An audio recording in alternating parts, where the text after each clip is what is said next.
Who's in the mood to pour Welch's grape soda all over themselves in the middle of a forest? Because this fragrance kind of reminds me of that. But in a fun way. Let's roll my motherfucking music so I can put you onto this shit, because it's a little peculiar. We're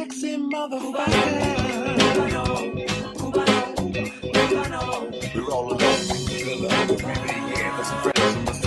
In case you cared, out of all your friends, I want to be Cuba.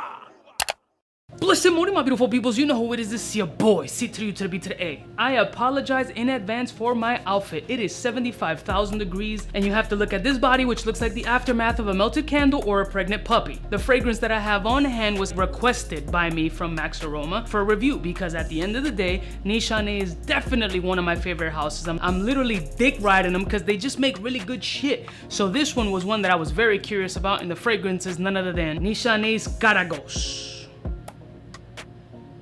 Now this fragrance has caused mixed emotions with people. Some people really dig the uniqueness about it, and some people are just like, no. For me, I'm kind of split towards the interesting factor, because I like a fragrance that's interesting. I can't say that this is my favorite from Nishane. Actually, I will say that this is not my favorite from Nishane, but it goes back to the shit that I always say. I like interesting, I like a fragrance that makes me think, and this would have me thinking for like 8 or 10 hours. One spray of this shit in the crease of my fat grandma arm elbow lasted almost 10 hours. It was stupid powerful. Goes to show you why I fuck with the house of Nishane, because they do produce bangers. This joint is unique. So let's say if anybody's old, washed up and dusty like myself and remembers the old episodes of I Love Lucy, there's a famous episode that is used even in movies alike where they're stomping on grapes to make wine in the traditional way that wine was made. So it does have that crushed Concord wine grape, not sweet, more tart, and like a heavy dose of a woody green vetiver top. So in smelling the fragrance and really trying to dissect what it is I'm pinpointing, that grape note is a note that I'm not used to, and once you put the word grape in your head, you start to identify it in this fragrance. It's a combination of grape and pineapple, but vetiver is very present and very green and woody, and there's a slight herbaceousness about it that does throw people a little off and might flip you for a loop.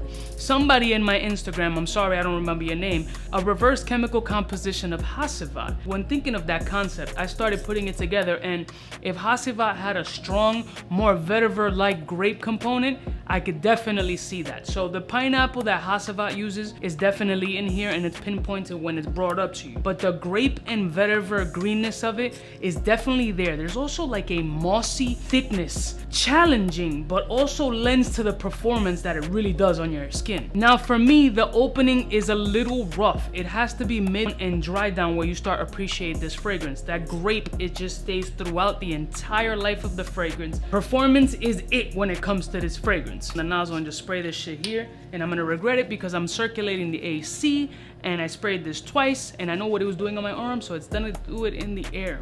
Wow, yeah. Grape, sweet, pineapple, vetiver is just so there. There's gotta be the grape that just lends to a hint of sweetness, but a bittery. You definitely get the oud. And it's a little bit of a challenging oud. Not a mass appealing, soft beginner oud. This is kind of more like intermediate level oud. So grape, vetiver, oud, pineapple, herbal, green.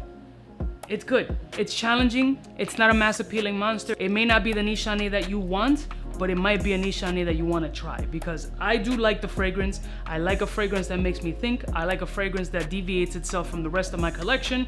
This is definitely that. If you re-engineer it, yeah, it has different notes from Nishane fragrances, but it doesn't smell like any of them at all, at least the ones that I have. So for me, this is a good half a ball spray, but I'm not gonna do it because I just sprayed it twice in the air. The room is engulfed with this oody greatness and vetiver vibe.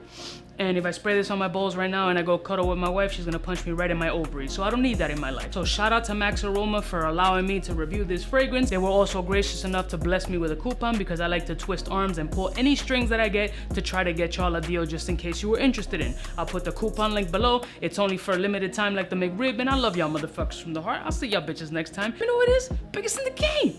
Smooches. Cubaknow, what's fresh? Who's best? One of them's gonna pass the test. Cubaknow. For the fly gun holder, money folder, motor roller, start tack when it's time to call back. It's nonsense, you never get in. It's nonsense that you would think that you